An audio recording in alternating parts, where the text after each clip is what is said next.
Hey everybody, I am just taking a moment of silence because I cannot believe that we are looking at another mass shooting. I'm just going to be on talking about it for a few minutes. Some people were calling me like, Lady J, please talk about it. So we're going to talk about it for a few minutes. But just wanted to take a moment of silence.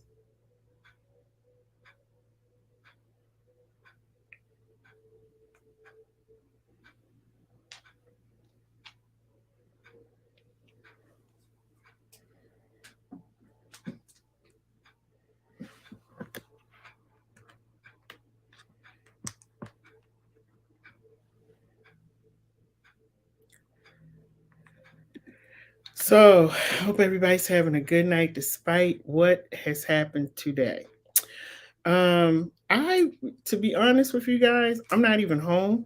So I wasn't aware of this was one of those days where I wasn't even aware of what was going on in the news, which is crazy because it's like you can't take a moment off of looking at the news or you just can't take a break. And I guess for safety reasons, we all have to make sure that we're constantly listening and tuning into what's going on in the news. So in case you all didn't know, and I want to thank James Smith, who keeps me informed about everything that's going on. Because, like I said, I just miss it sometimes. Just been kind of a busy day for me. And like I said, I'm not even home. So, um, but yeah, there was a shooting today, and I had the picture at the beginning.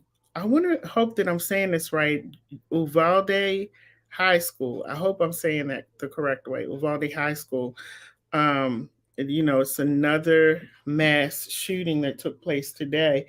So we just want to talk about it for a minute, because I know that even though, let me shut this door, you guys, because it's annoying me. Hold on.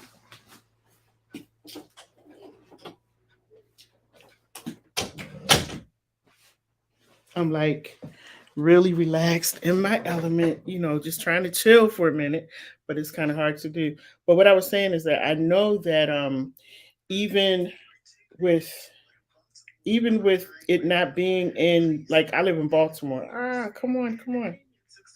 Why is this thing still? I'm sorry, you guys. Even with it not being in Baltimore, I think that, or whatever state or city you live in, I think that we all still feel something. First of all, it's a school, it's involving children. And I'm going to ask you guys if you would do me a favor, please share the video. I would definitely appreciate it. And thank you for, all of the times that you do share my videos. I do appreciate it.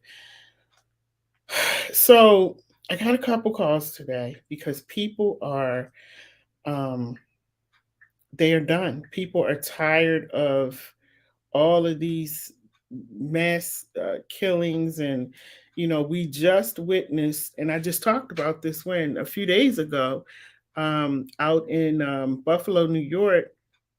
There was a mass shooting out there at a store, grocery store called Tops.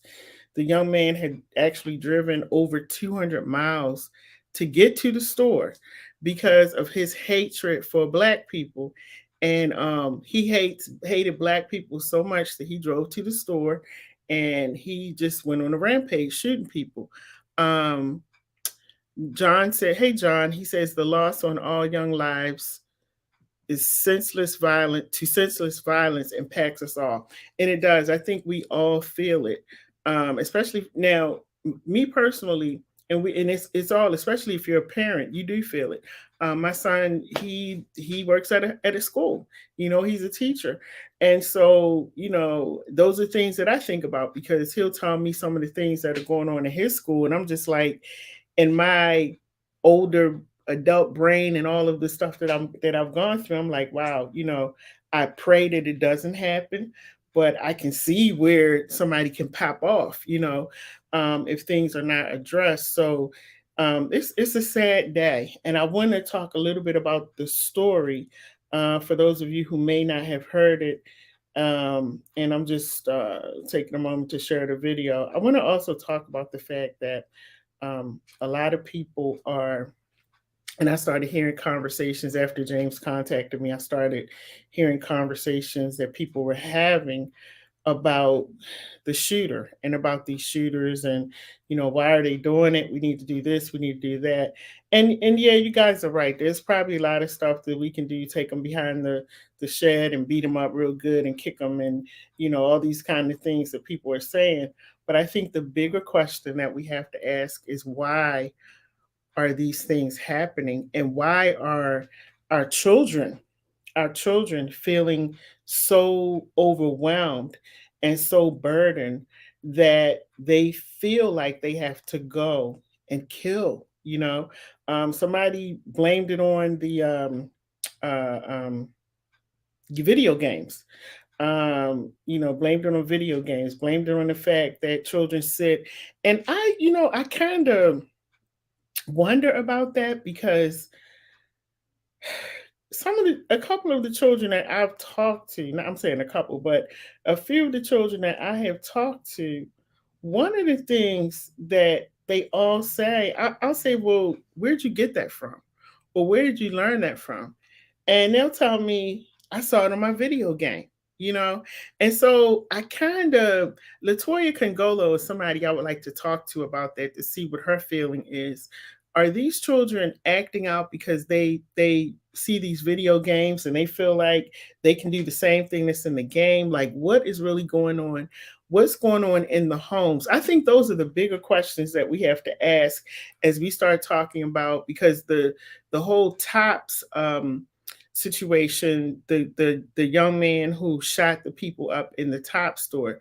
Now, I don't want anybody to think I'm taking sides or anything like that, because I'm not. I'm having a discussion because you guys have, some of you been calling me like, Lady J, come talk about this. But one of the things that I thought about, as we started having this discussion, it turned into a race thing, because a lot of people were saying that had this young man been black, he would have been shot. So we're gonna talk about this, because the young man who shot up people at the school today, he was shot and killed. And so people are saying that, had that guy that shot all these people up at the store been black, they would have shot him. They never would have walked him to the car, holding him, holding his arms and patting him down real nicely, and doing all the niceties to him. People were saying that never would have happened. That turned into a whole race conversation. I kind of hate when that happens, because people passed away. I get the conversation, but I think the bigger conversation is why. I got several things to say about that. One is me, apparently I've been to Buffalo, New York, but I've never been to that part of Buffalo. Um, and they were saying that it's just all black people. Like, you rarely see white people around. It's just black people there shopping and, going about their business and going about their day. Now, so my question is this. I'm a black person, and I know that I live in Buffalo, New York. I'm not knocking anybody, because that was a very tragic thing to happen. But if I'm not used to seeing white people in my area and somebody look a little strange, and on top of that, he's walking in with a big bag or something on his arm to go into the grocery store, like, I'm going to have some questions. I'm going to be keeping my eye on him to see what he's doing. And so I was just wondering if anybody noticed that, if anybody noticed that he looked different, that he didn't fit in, that he was carrying something. That, why are you carrying this big bag to the grocery store? Like, did anybody notice those things? Because I think as people, this is not a black or white thing with me, but I think as people, we get so caught up in our day and what we're doing, that we don't pay attention to what's going on around us. Because had somebody really, really, really been paying attention, they would have noticed that this guy just looked out of place, and somebody may have been able to catch something before it happened. John Falco said that's the conversation we need to have, is, as you said, why? I think that's the question, because when we start veering off into the black white thing, and I get it. I understand it. I'm a black woman. I got a black son. I understand all of that. But the bigger question for me is, why is this happening? Now, the young man who shot up the people in Tops, he said that he hated black people. Who in his life caused him to have, because he was a young guy. So who in his life impacted his brain and his mind so much that he felt like he had to drive over 200 miles because he hates black people and he wanted to kill up every black person in the store. He targeted that store. He targeted that area because the people who frequented the store were black people. So my question is, who was he around? Like, what kind of parents did he have? Were they constantly talking about, we hate black people, we hate blacks? Were they KKK? Like, that's the question that I have, because I always want to understand. Oh no, that's not what I want to do. I always want to understand why things are happening. I don't want to always sit back and argue about stuff, because see, we can argue about race all day long. But we need to find out why this young man did it. And then, are they investigating his parents? Are they talking to his parents? Have they gone to the home? I got to follow up on that story. If anybody knows, you can put it in the comments, because to be honest with you, and this probably is not even going to sound right, but I'm being totally honest and transparent with you. I live in Baltimore City. So gunfire, gunfire, murders, killings, people getting beat up in front of me or in the backyard, in the alley, whatever. That's not news to me. I witness that every day and I live through it every day and I hear it all day. I hear it throughout the night. So a lot of times when I hear about, a murder, or, something happened with somebody, and I may be like a lot of people who live in Baltimore City, I just don't get up in arms because I'm surrounded by killing all day. And the biggest job that I have all day is making sure that I don't get hit by a bullet. So, when I hear about these mass shootings, it affects me, but I get it so much every day, that I'm having this conversation because people were calling me to talk about it. Now, John also says the FBI needs to profile his apparent racist parents. They do, and that's my question, John. Are they talking to the parents? You know, um, and where were the parents at? Where were they at? Because people don't parent like they used to anymore. I remember my son was 18. I still knew where he was at. He still had to let me know what he was doing. Shoot, he's 26. I'm still saying, text me and let me know where you are. So I don't know. Maybe it's just the parent in me. I don't know. So anyway, let's talk about this school shooting today. And my condolences to the family, to everybody that was involved in this situation. It's really sad, and just wanted to show you some pictures that I pulled offline with the police, and I guess those are some of the parents trying to get their kids. Can you imagine? And I'm going to tell y'all a quick story too, because I was actually involved in it. My son and I in a situation like this, and I'm a black mom, so I'm gonna tell y'all exactly what I did. And here's another picture. Thought I had another one. Is that the same one? Oh, they might. Oh, great. My brain. I put up the same picture. Well, I had another one I wanted to show you guys. This is the shooter. So he actually was killed. Um, so oh, John said mine's too. So I want to talk about this for just a few minutes. I think that discussions are good to have. And again, if you disagree with anything that I'm saying, feel free, because that's what this is about. So we can actually talk about it. So I wanted to share what happened today for those of you who may not be aware of the story.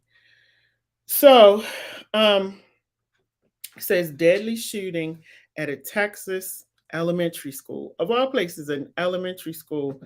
At least 15 people, 14 students, and one teacher were killed after shooting at a Robb Elementary School And the name of the school is called ROBB Elementary School in Uvalde, Texas. Tuesday afternoon, Texas Governor Greg Abbott said these are some of the bullet points that they're giving because they're continuing to highlight us. And I'm getting this from CNN. It's saying the suspect is dead, which is this young man right here. Suspect is dead, officials said. The suspect was an 18-year-old student at Uvalde. I hope I'm saying this right. Uvalde High School. He was an 18-year-old student at this school. And that's about 85 miles west of San Antonio. This is in Texas. Now, the other thing is that social media has taken down all of his accounts, because they want to go through it. But again, I'm going to talk about that one day because social media takes down what they want to take down. Now, the other young man, he was videotaping killing people on social media. But they banned other people for doing just regular stuff. But you're okay with. That's why I said the media, they try to act like they don't want you to see everything, but they do. They really do. Don't think that they care about you. Now, listen to this. The suspect is believed to have shot his grandmother first before going to the school. Now, it says the Texas school shooting suspect is believed to have shot his grandmother before going to school. 3 law enforcement sources tell CNN. Roland Gutierrez, he's a CNN who told CNN, he's a state senator. Roland Gutierrez told CNN the grandmother was airlifted to San Antonio and is still holding on, according to information he was given by the Texas Rangers. This young man shot his grandmother and fled that scene from that incident, Gutierrez told CNN. Earlier, the Texas governor said it is being reported that the suspect shot his grandmother right before he went to the school. Now, here's the thing. Nobody knows why he shot his grandmother. Nobody knows why he went to the school and shot up the school, and he's dead. That's the sad part. He's dead. This is another, it says that Texas school shooting, Biden addresses the nation after the gunman kills 14 students. 14 students. And his name, did they give his name? I thought I had his name. No, they didn't give his name. And he was reportedly shot and killed by the officers. Now, apparently, he was shot and killed by the officers because he was actually going, lunging at the officers, so they shot him. And that they were saying that the reason why he was shot and the other young man, I forgot his name, who was at the top store, the reason he wasn't shot is because he cooperated. He allowed them to walk him out. So that's why he wasn't shot. Now, this is supposedly the deadliest school shooting since 2018, when 3 teachers and 14 students were killed in Parkland, Florida, and Sandy Hook shooting in 2012, in which 20 elementary school children and 6 faculty members were killed. In 2022, there have been at least 199 mass shootings across the United States. Including the last 2, they're included in that. And it says at least 2,000 people have been killed or injured by mass shootings in the U.S. since 1999, when shooters opened fire at Columbine. Y'all remember that Columbine High School? It's really sad. And like I said, there's no understanding as to why he did this. What was going on? Why did he shoot his grandmother?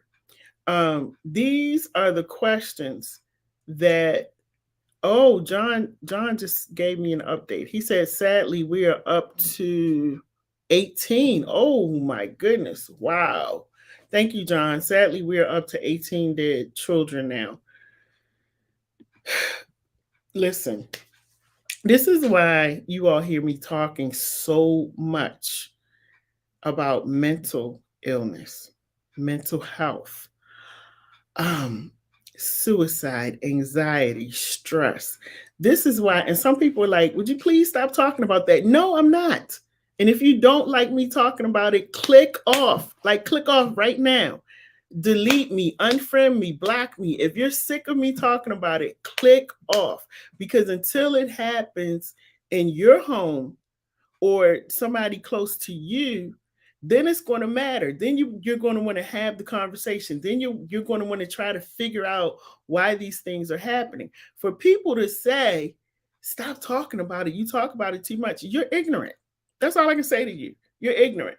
We are surrounded, unless you live in a place, in a bubble where there's no crime, no shootings, no nothing, nobody stealing. Unless you live in a bubble, which I don't know where that is, I don't know why you would be tired of me talking about this. Matter of fact, I don't care if you're tired. That's the thing. I don't really care. But I just it's asinine. It's crazy. People are dying. People sent their children to school today. Sent their children to school to go get an education, and they got a bullet. And instead of parents picking their children up from school, they now have to go to the morgue to identify their child. And after going to the morgue, you got to prepare for funeral arrangements. Instead of picking out clothes for school, you got to go pick out clothes for your child to lay in the casket. And you tell me to stop talking about it? Are you out of your mind? Maybe you are. Maybe you are. Maybe you are out of your mind. It is sad. It's sad. And I personally know people and officiated at a funeral not too long ago where a lady, this was the second child that she had buried. She has no more children left. People are going crazy. And all of these, I'm tired of you talking about this, or, it's about race and the black and the white and the this and the that. We're doing everything but dealing with the issue. What causes a person to do what this young man did? You're 18 years old. What in the world is going on at 18? And I've been 18, and I know that things happen, and I know this world is way different from when it was when I was 18, but I understand that the young people are going through stuff. Older people going through stuff too, because they acting crazy. But we got to start understanding what is going on that causes a person to say, I'm going to get my gun. I don't know these children at the elementary school, but this particular school, y'all gonna get shot today.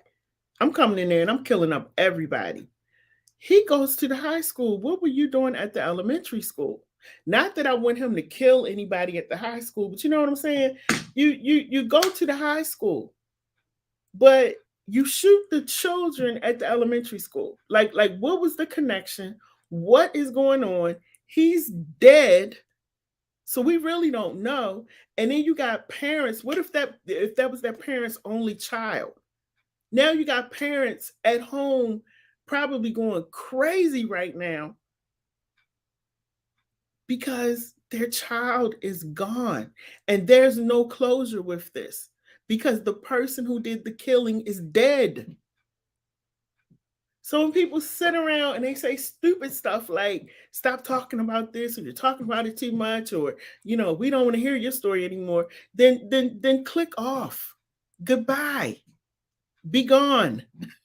You know what I'm saying? Because until it happens to you, and until you're faced with this situation, you're going to always be that ignorant person. And it's telling me how selfish you are, because all you're thinking about is yourself. I don't know these people, but I'm a parent, and I know that they have to be home. They're not sitting at home looking at TV right now. They, in their brain, they're trying to figure out what happened. It wasn't a little kid at the school. This was a high schooler who came to an elementary school. Did somebody make you mad over here? Is this retaliation for what somebody did to you? Do you not like one of the teachers? Like, why were you at the elementary school? And you go to the high school. Were you being bullied at high school? And why did you shoot your grandmother? Like, all of these questions will never, ever be answered because the shooter is dead. And so, unless this country, and I've been saying this way before the pandemic, and I said it even more, that's probably why y'all tired of me talking about it, because when the pandemic happened, I kept sitting in front of this camera saying that we are headed for a mess. I knew it, because you can't take everything from us, because we're a free society, and we're used to being hugged and touched, and kids are used to seeing their parents, their grandparents, and traveling and going here and there, and their friends at school. Do y'all know how many children have committed suicide? I'm talking about 9, 10, 11-year-old, 8-year-old children that have committed suicide because they couldn't go to school to play with their friends. And because they didn't know how to process that, they hung themselves, shot themselves. Do you understand that? The world has gone crazy. People today, people talking about, oh, it's because of Trump. If we don't stop, blaming and never deal with the issue, your child, my child could be next. Because, see, we don't want to deal with the issue. We want to talk about everything else, and we want to talk about what this person did, and Trump came in, and Trump started this, and he created that. So what if he did? What if Trump created it? So now what? What's the solution? If Trump created it, what do we do? I'll wait. Because I'm not waiting for Trump to tell me how to do something, how to work it out. I'm sitting here in my mind trying to figure out, what do we do? How do we move forward? I'm not waiting for Donald Trump. I'm not going to sit up here. One person I was talking to, he wanted to argue for hours about Donald Trump did this. And sir, I'm not talking to you about Donald Trump. People have lost their lives. Donald Trump is good. He got money. He got his family. He's good. I don't care what Donald Trump is doing. Right now, the subject of the matter is, how do we get here? And how do we help these hurting parents move forward? How do we help the siblings of the children who have been murdered move forward? What is the impact of their murder going to have on their minds? You see what I'm saying? Those are the questions. And the media has gotten us to the point where we don't even think anymore. We just on to the next story, and we're having these little frivolous conversations and never really focusing in on the problem. And when we don't focus on the problem, these are the things that happen. Now, you mean to tell me, this is just me, because like I said, maybe I'm an old school mother. Maybe I'm old school. My son is 26 years old. I know just as good and well when something is going on with him. I know when he's mad, he may not say anything. I know when he has something on his mind. I know when he doesn't want to be bothered. I know when somebody has pissed him off. Because when you spend time with your children and you get to know your children, you learn their behaviors, you learn their mannerisms, you learn all about them. It's 4 of us girls. And my mother could sit here and tell you the difference in all 4 of us. And somebody could say, well, Sharon said that. She's no, Sharon, I know Sharon didn't say it. Now, Charlene might have said that, but Sharon didn't say it because Sharon is quiet. Charlene is vocal. She's out there. That's because my mother knows her children. So this young man and the young man from last week, there was nobody around that saw that they were acting strange. There were no adults in the picture within the vicinity of these young men that saw that something was a little off, or was everybody around them off? Those are the questions that I'm asking. Because when I see my son a little off, I grab him, we have conversations, and we talk. And if he doesn't want to talk to me, I'll find somebody for him to talk to. Thank God we don't have to have too many of those. But I'm just saying, I know his behavior and his mannerisms so much that I'm on it. And I'm sure you can look at your children and say the same thing. Now that's what parenting is all about. And as you begin to look at your children and you see that something is not quite right, you're able to kind of jump in and diffuse the situation. So I'm just wondering, like, there was nobody in their lives. Even when I was teaching, I knew my students. I could tell you which student was going to do this, say that, what. None of the teachers saw their behavior, or maybe they reported it and nobody did anything. These are all questions that I would love to have answered. These are the things that I would love to talk about, because as we continue to have those type of intelligent conversations, it changes your mindset from, oh, this is because of Trump. Oh, this is because he's black. This is because he's Asian. This is because it changes your mind from all of that, and you start focusing on, how did we get here? And what can we do to make sure that this doesn't happen again? Because I promise you, and I said this when I did the video on the shooting, was it last week at Tops? I said, somebody's going to do it again, because we're not addressing the issue. Immediately, that turned into a black-white thing. If he was black, he would have been shot. If he was black, they wouldn't have walked him to the car. And they probably wouldn't have. They probably wouldn't have. Okay, we're there. We already know that. But the issue is, where were his parents? And how did you find yourself about 400 miles away from home at a store? You probably passed a whole bunch of black stores along the way. Why that particular store? Why? We're everywhere. Black people are all over the place. But why that particular store? And what made you go in and feel like this was a game, a video game, and you just shooting people, and you're videotaping while you're doing it you're on social media? So those are the questions. Those are the questions.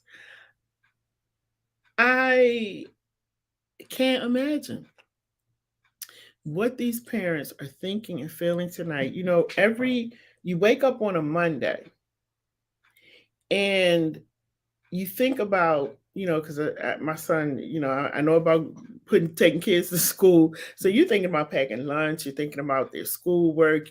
Actually, school should be over for a lot of children in like a month or so. So I'm sure parents' minds are on summer camp. We're not sure if all the COVID restrictions are over. So what are we doing? Like, as a parent, your mind is just all over the place, and you're really trying to figure out how to make sure your children are good. So to have a day like this, and John, thank you for the update. He said 18 children were killed. To have a day like this when 18 babies were killed, I don't care if they were green. I don't care what color they were. 18 babies killed. And now John is telling me, he said 19 children and 2 teachers. 19 children that went to school today will not return to school tomorrow, will not ever return back home. The parents will never be able to walk past their bedrooms and see the children in there, never be able to see them play, never see them grow up. Never even see them go to middle school, junior high, high school, prom, graduation. That has been taken from them. And don't you dare think that one of those parents is not going to snap. It's going to happen.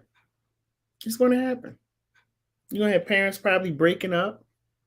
It's going to happen. This is what all of this craziness breeds. And unfortunately, in our country, we focus more on foolishness than mental health. Foolishness is up here, especially with social media. You can put a whole bunch of foolishness on social media. They will allow you to get millions and millions and millions of views, subscribers, likes, and all this kind of stuff. But post something like this. Or I see people doing their seminars on certain things. And I'm like, well, how come they don't have a lot of views? This is great information. And that's because the media controls what they want you to see. And this is why I tell people, watch what you allow people to feed you. Because if you don't pay attention, you're just absorbing foolishness over and over and over. And when something like this happens, the foolishness is still up here. And these killings are still down here. We'll talk about it for a few minutes. But then we're back on our phone seeing who did the next TikTok, who's shaking their behind, and who did this and who did that. And we never go back and really think about the people who are suffering right now, who will never get to hug their children again. That's the conversation I want to have. And I know it's not popular with everybody. I understand that. So go back to your foolishness. And I understand that people get tired of me talking about it. So don't listen. I'm pretty sure some craziness going on right now that y'all can go tap into. You don't have to be on my page because I'm going to continue talking about this until somebody is listening, until our society gets to the point where they understand that mental illness is real. And our children, our teenagers, our adults, our elderly people. Naomi Judge shot herself. She was so depressed that she shot herself. 70-something years old. I think she was 72. The woman shot herself. You got all the money in the world, all the fame you want, riches, houses, cars, everything. Your children are rich. And you are so bad off suffering with mental illness that the only solution that you can find is to take a gun and shoot yourself. That's how real this thing is. And so, yeah, I'm going to keep talking about it. Just a warning to you. I'm going to keep talking about it. And I want to share something else with you. Y'all going to really get mad at me about this one. I want to share. Let me pull it up on this phone. Because, this is even bigger for those of us who are Christians. Because I say it all the time. And that's why I started that community church. I'm inviting y'all out to the community church because, honey, we trying to get it right. Okay, we trying to get it right. But let me read this to you. This is 2 Timothy 3. 2 Timothy 3. It says, and I don't have my glasses, so let me pull it close so I can read it. But understand this, that in the last days, which is what we are in, so I'm not surprised. And people who are Christians and who read their word and study their word, it's not really a surprise, because if you are Christian, in the scriptures, it tells you that these things are going to happen. The crazy thing is that it's actually happening.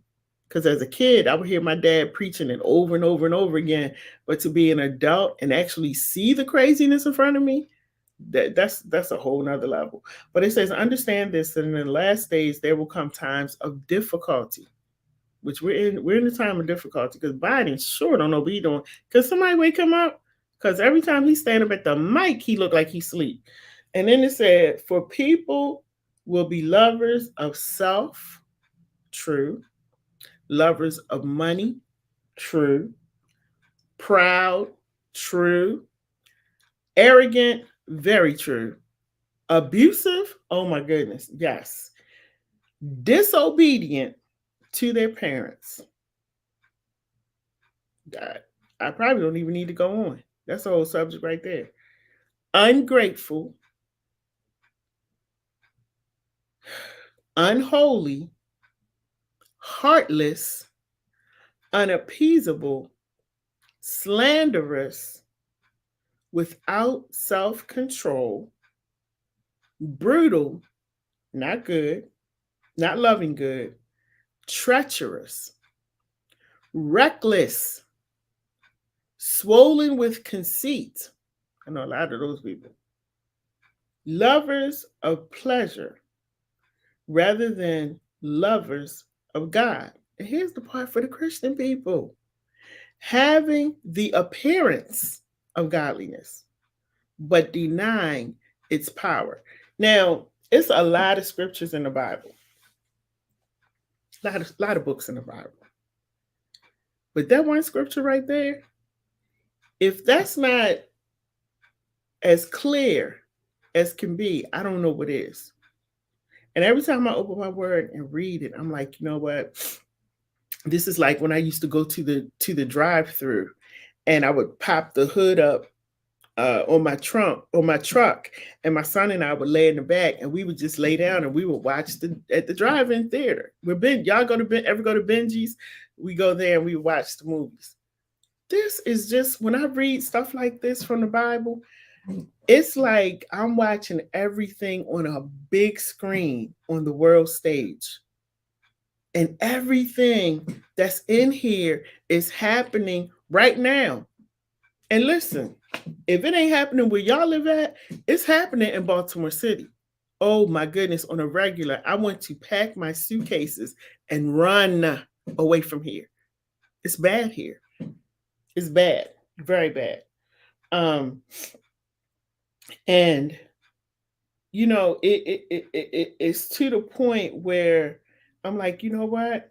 Everything that when my dad was preaching this stuff, I'm like, it's really, really happening right now. Like it's unreal. The stuff that I hear is just unbelievable.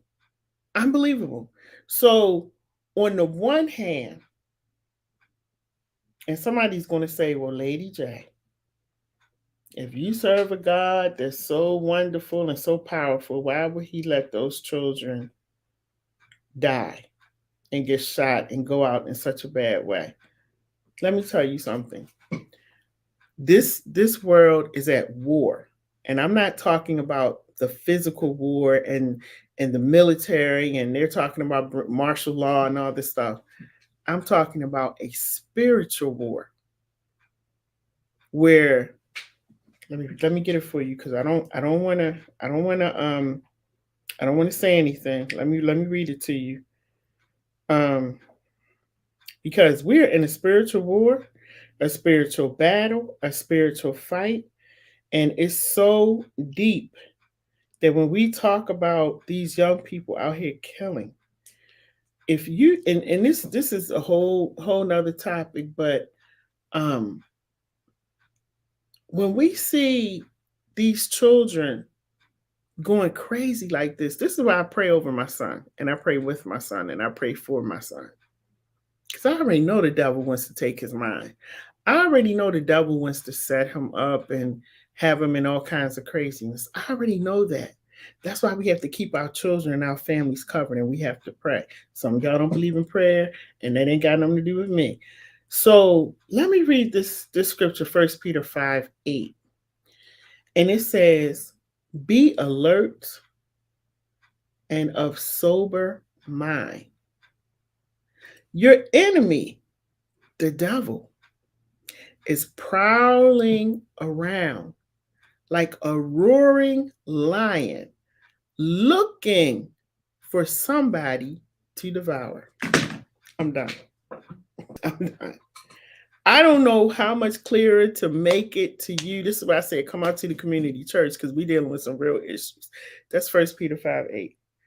It says the enemy is prowling around like a roaring lion. Y'all ever see lions when they're hungry?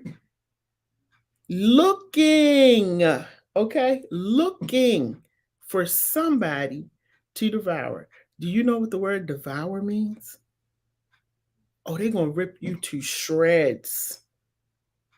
The enemy is looking for someone to devour.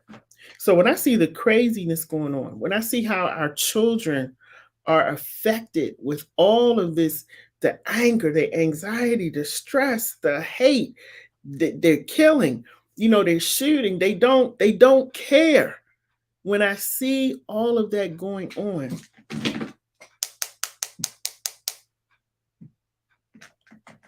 that's what it's talking about. Now, y'all parents, well, let me talk to you first if you're a parent. Because, see, you have to make sure that your household is straight. And some of y'all not straight. You have to make sure that you have rules and some policies and regulations up in that house. So your children know that when they come up in there, they better be doing what they're supposed to do. And that's the problem. We've gotten away from the rules. We've gotten away from being parents. People 50-something years old, they want to be 25. We got men in Baltimore that's in their 50s walking around with their pants hanging down with cornrows. And the foolishness has to stop. And this is why these kids are out here acting crazy, because y'all don't have it together. And then you want to sit up and boo-hoo and cry and kick and scream when something happens, but you are not being the parent.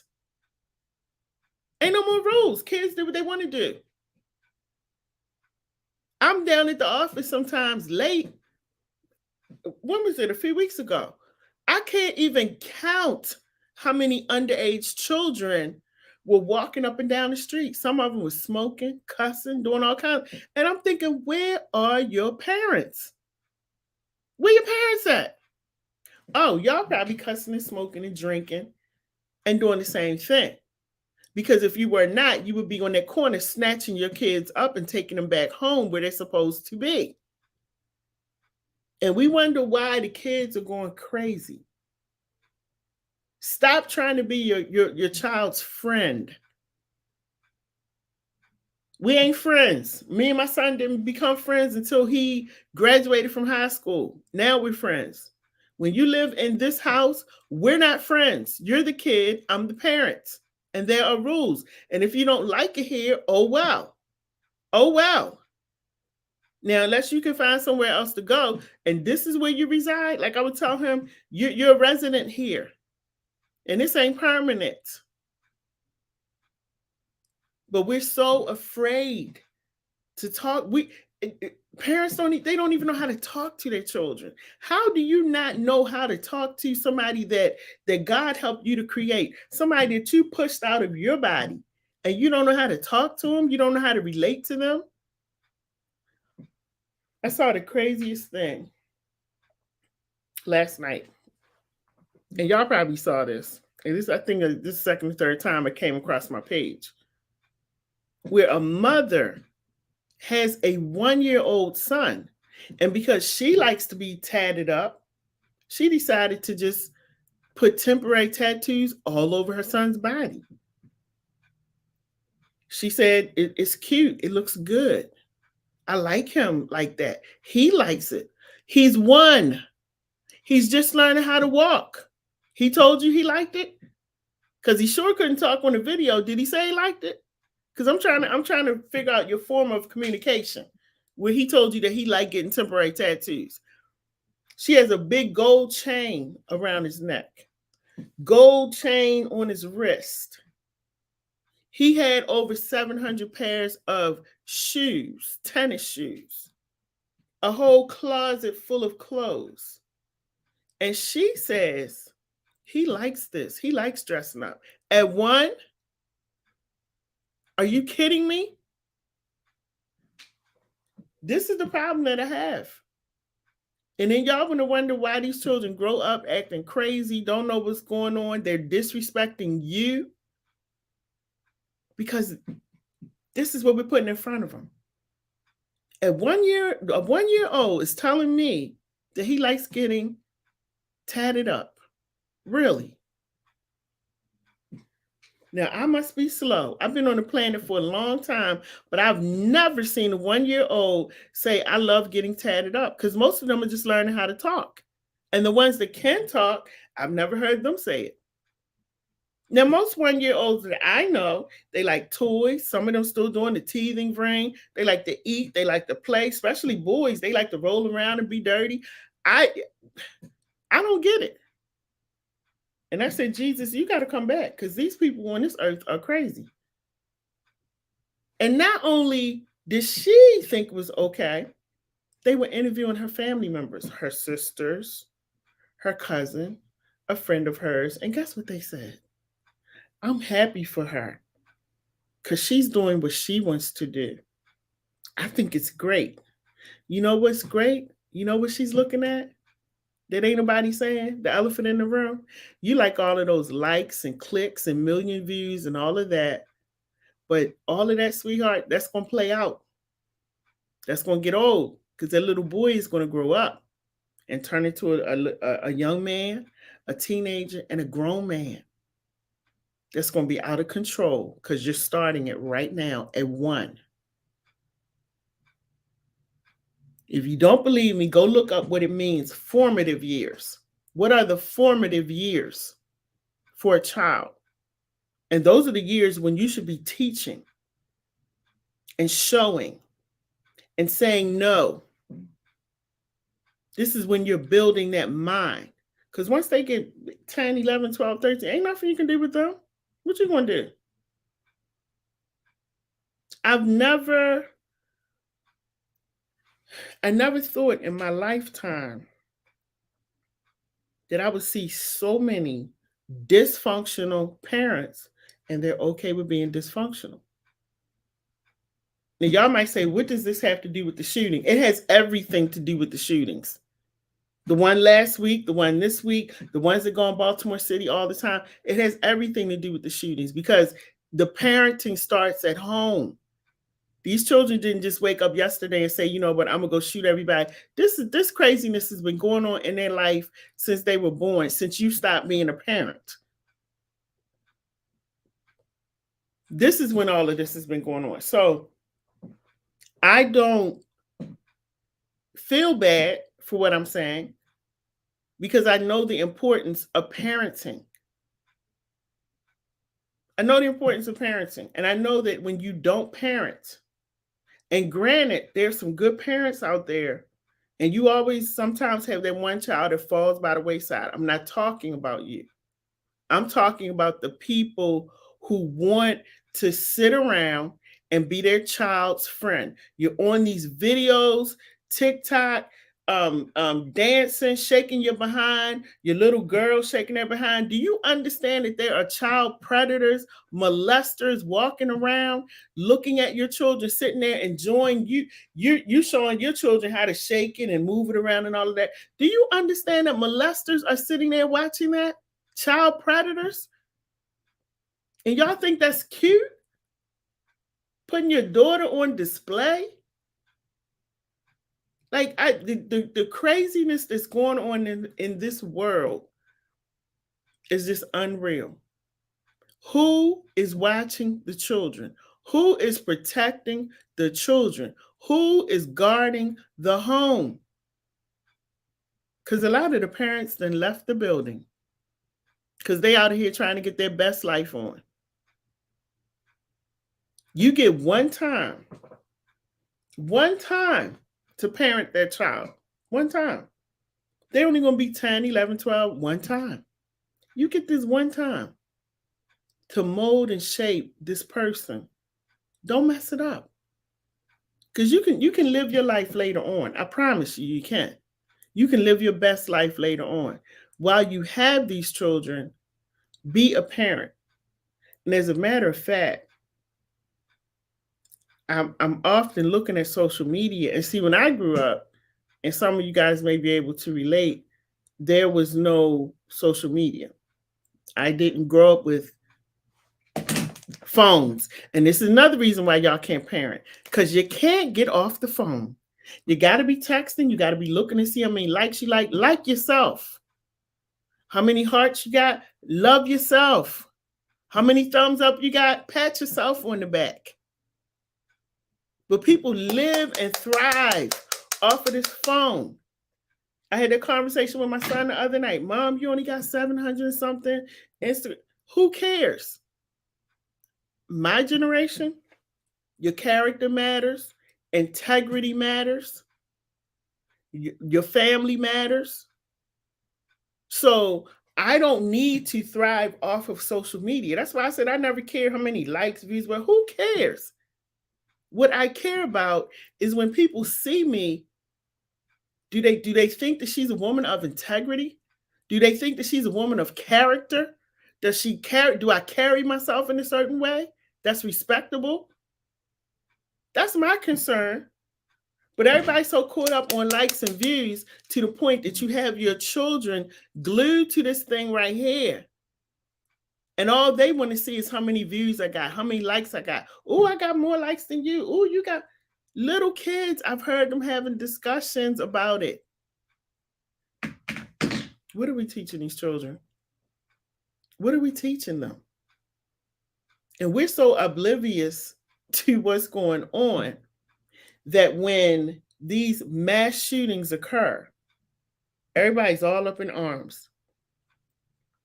That's why I said at the beginning of this video, you better go back and start having some real serious conversations, because this is way bigger than somebody jumping in a car, driving over up to 400 miles to go shoot somebody that's black, going to a school today, shooting up all these kids and teachers. Somebody dropped the ball on these children. And it was an adult. It was an adult. Because children can't raise themselves.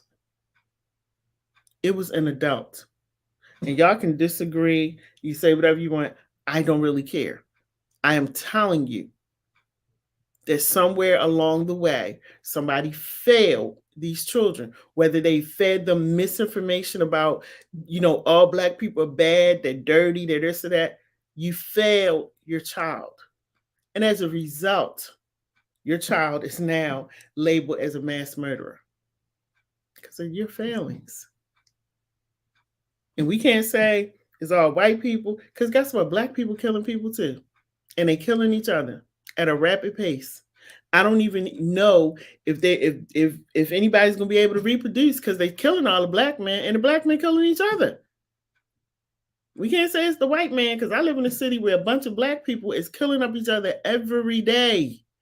Somebody probably getting killed right now. It goes on every day. And we just walk around like it's business as usual. Because you know what rules the world? Social media.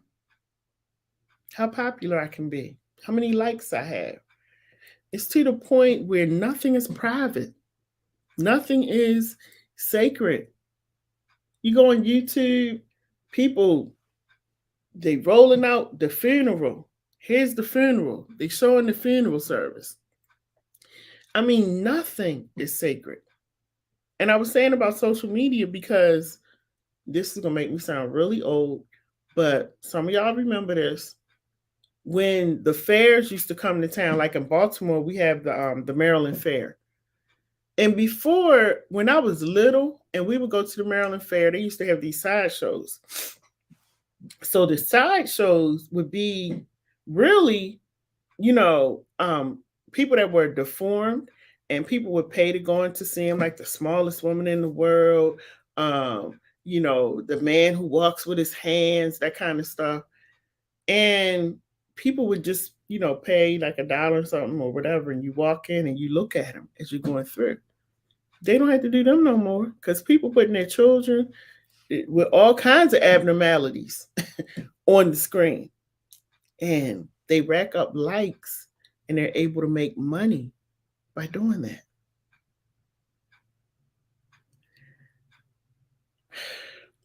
I'm just at a loss for words because I am done.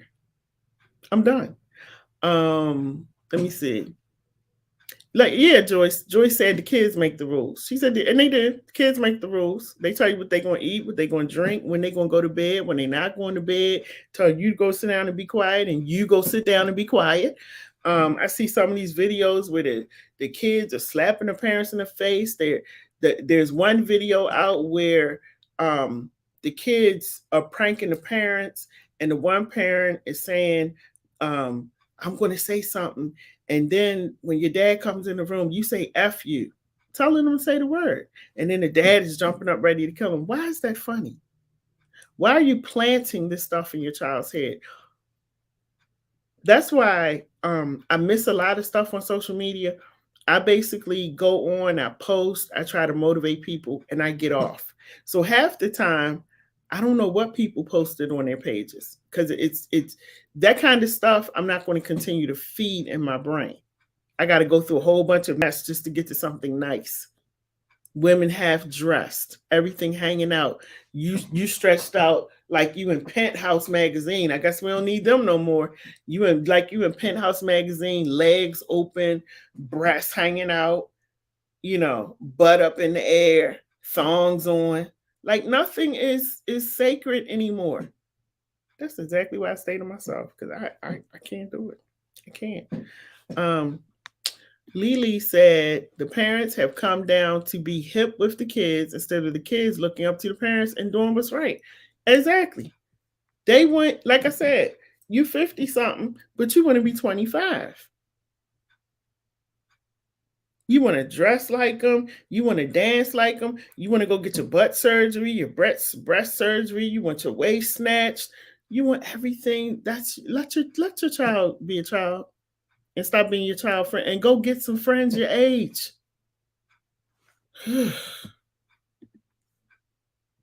Yes, John. I'm gonna keep telling the truth. They don't like it. Yeah, and Lily, we gotta pray for the families. And she said, wake up, people. The phones are the chips in the hands the Bible speaks about. Everybody has it, no matter if you turn. Woo! Lily. See, Lily, I was getting ready to close out. I'm gonna have to come back to that one. Because if she did not speak a word right there, I need to do that at the baptism. She just spoke a word right there.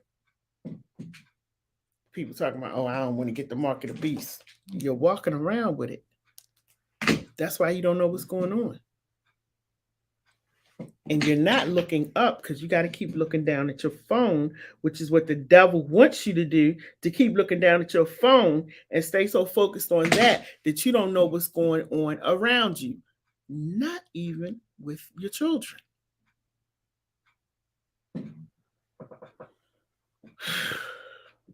This is just it's draining and it's sad, but I got to tell it because maybe somebody will listen. I don't care. Maybe one person will walk away and say, you know what, I got to get it together. Because I promise you, and I keep telling y'all, I ain't no rich woman, so don't come try to rob me because you really gonna be surprised, and you're gonna be a broke trying to rob person me.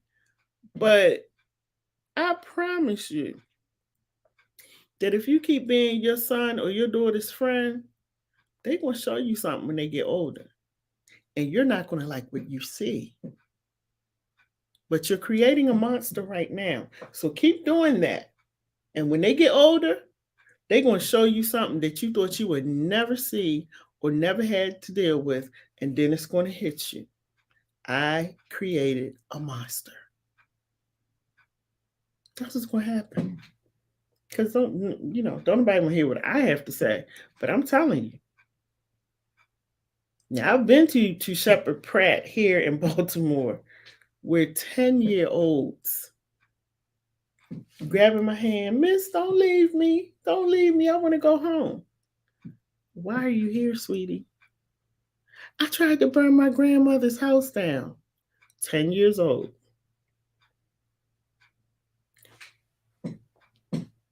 What's going on? And until we start having these conversations, we're going to have another mass murder, unfortunately. And for those of you who are tired of me talking about it, you're going to be tired until it knocks at your door.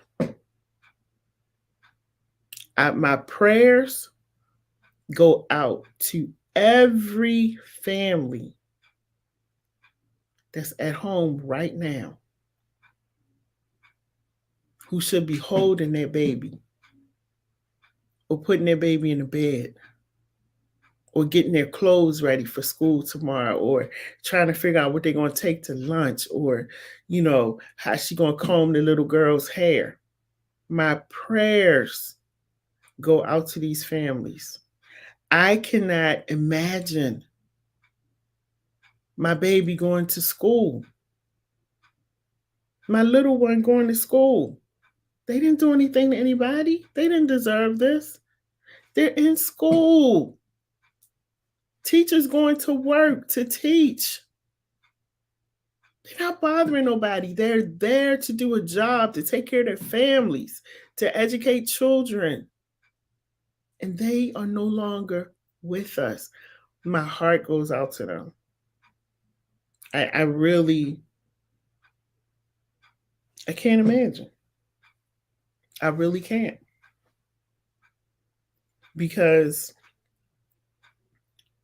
to know that you will never be able to hold your child again, and like I said, not even see them in middle school, they're gone in elementary school, and they were at a place where they were supposed to be safe and in a learning environment. How did he get into school, in elementary school? It's just so many questions I have. And I guess because I live in Baltimore, where you gotta look, going to these schools in Baltimore is like going to the airport. It might be worse because they're gonna check everything. But maybe in there, and maybe in the town where they were, they didn't do all of that. Checking and walking through the metal detector and all of that. Maybe they didn't do that there. But how did he get in the it's just a lot of stuff I don't understand. What was he wasn't walking anybody in school. How did he just walk up in there and start shooting? And these are the questions that we'll probably just never have an answer to. Because I thought when you go into schools, you had to ring a bell or do, maybe some places you can still walk in. I don't know. Like I said, I live in the city, so I'm just going by what happens here. But I just got wondering, how did he get into school? It's just unreal. And in areas like that where they don't have a lot of killings, this will probably change their mind going forward on how they handle people coming in, taking children out and children on the playground and all that kind of thing. And it just may be an area where, they didn't have a lot of issues like that. But, to be honest with you, I don't care where you live at. I just think that they need to upgrade on everything because you never know where these things are going to happen. It's just a very, very sad thing. And my prayers just go out to the family. The more I talk about it, it just makes me sad. My prayers go out to the family. God, I remember my son was in 11th grade. I was at work. I'm gonna tell y'all how Black moms are. And if I have any Black moms on here, just say yes. But my son, because we live in Baltimore, when cell phones came out, my son had a cell phone when he was 10. And they at one point it was just you just push for help or whatever. But as he started getting older, I always made sure he had a phone. When he was away from me, you can call. So I'm at work and he sends me a text that he was in 11th grade, they're being taken down to the basement of the school. So I'm at my desk and I stop what I'm doing. I'm like, look at my phone, like, what? You taking it? And I'm texting him back, like, what's wrong? What's going on? He starts telling me there's a mass shooter in the area. We don't know if he's on a parking lot or whatever, but the school is on lockdown. You know what I did? I packed up every bag in there, got my bags together, my purse, put everything in there, went to my manager's office. I said, I'm done for the day because I got to go get my son. So she was looking at me and she said, "You got to go get your son." She looking at me like, "It ain't time for you to get off. You got to get your." I'm going to get my son. She said, "Well, what's the slow down? What's going on?" Because she could see it, like I'm frazzled right now. So I'm telling her what's going on. She said, "Hold on, hold on, hold on. There's nothing you're going to be able to do. He's in the best place right now. They got him locked in the school." No, ma'am. I said, "He's not good until I go to the school and I get him and I put him in the car and we drive home." Because he was out in Tacoma Park and we live in Baltimore. No, because that means I'm going to have to like sit here somewhere and wait to see what's going on. So I walked out. Still had a job when I came back because they knew I was crazy when it came to my son. So I walked out, got in the car, went over to the school. The police officers are there. "Ma'am, back up." "Back up. You cannot come on this parking lot." Cool. Parked over at 7-Eleven across the street. Got out the car. They told me, "Ma'am, you cannot go this way." Kept right on walking, went up to the door of the school. And at that school, you always had to ring the bell to get in anyway. Bing! I'm ringing the bell. Nobody's answering. Bing! Nobody's answering. And then I'm like, bah! And I'm holding on to the bell. And the principal was saying, "Who is it?" And I'm telling her who I am. And she said, "We can't let you come in. He's fine. Eric is fine. He's down." "No, open the door. Please open the door." And the police are telling me, you can't get him. After a while, the police just stood back because I think they saw that I wasn't leaving. Um, and like I told them, "Don't you have a shooter to go look for? Go get the shooter. I'm in here getting my son." Finally, after about 10 minutes, I look through the glass and I see my son. They got him running, like I guess they told him run down the hall, so he's running out. And I got my son and got in the car and came to Baltimore. Because I said, what's not going to happen today is it be a mass shooting and my son is in this building.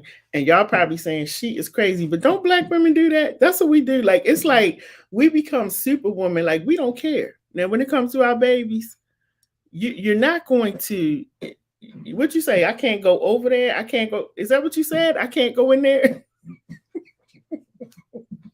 So afterwards, his principal, she laughed about it. The next time I had seen her, she's like, "Miss Jenkins," she said, "I could have gotten into so much trouble for letting you take your son out of this school because that door was not supposed to open." And I thought about it and I said, "Yeah, she's right." But it was like the parent and the mother and me that I had to see my son. Like I had to hold my son because you're telling me that it's a mass shooter and he had already shot at some buildings and stuff around there. And now you're telling me he on the school grounds? Oh no. Mm-mm.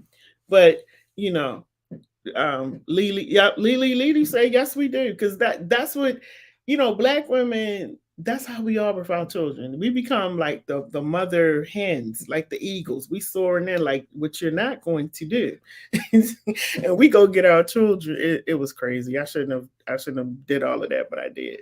And that said, parents have to take accountability at some point. Put the mirror in your face, stored up anger. This just a couple of days before the gun convention in Texas. The gun laws have to change now. Period.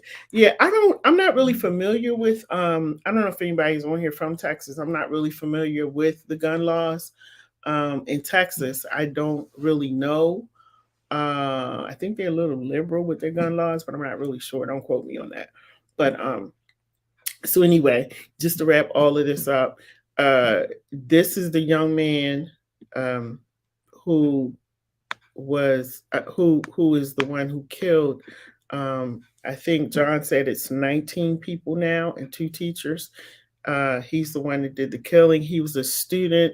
I think I'm saying it right at the Alvade or Alvade High School. This is the high school that he went to, and he shot up children at the ROBB Elementary School. Pray for the families. And don't worry about black and white right now. Okay. And I'm a black woman saying that and love my people. Let me tell you something. Love my people. But let's not talk about black and white right now. Let's talk about the fact that there are parents who will never see their children again. Let's talk about that.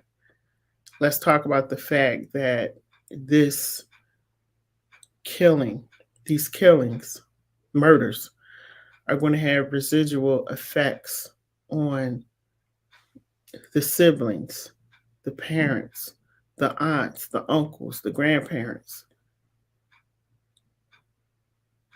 spouses have lost their partners. There's a lot that's going to happen because of what this one person did. And that has to be the conversation of hopefully in their community, people coming together to help them heal, to help them process what happened, to help the other children at the school who witnessed. And this is going to forever be with them. Some children are going to be able to get through it and they're going to be okay. Some children, and I talked about this at the community church on Saturday, some children are going to be stuck because what happened is going to hold them in a place that it's going to be hard for them to move from. They're going to be dealing with fear, anxiety, stress, nervousness, anger, all different types of emotions because of what happened. And so that's why I said we got to start having intelligent conversations. Because this whole black white conversation, this was going on way before I was born. My great great grandmother was a slave. It was going on back then. It was going on before she was born. So we already know that conversation. And we already know it's not going to land well, because everybody has their own opinions. But when it comes to something like this, where a lot of us know what it feels like to be a parent, a lot of us have experienced death of a loved one. We know what grief feels like. And so when we start having these types of things that happen, we have to start coming together as a community and having conversations. Because, like I said at the beginning of the video, I don't know any of those people, but because I'm a parent, I know that I never want to know what that feels like. Because I'm a parent, I know what it feels like to love your child and to pretty much you will stand in front of that bullet before you let a bullet hit your child. I know what it feels like to be a parent. I know what it feels like to be a wife because I've been a wife before. So there's always, I've been a teacher. I taught for 16 years, you know? So there's always something when we look at these situations where we can connect in some way and also say to ourselves, I'm glad it's not me. So glad it's not me, you know. But a part of me, a part of you, we still feel that pain.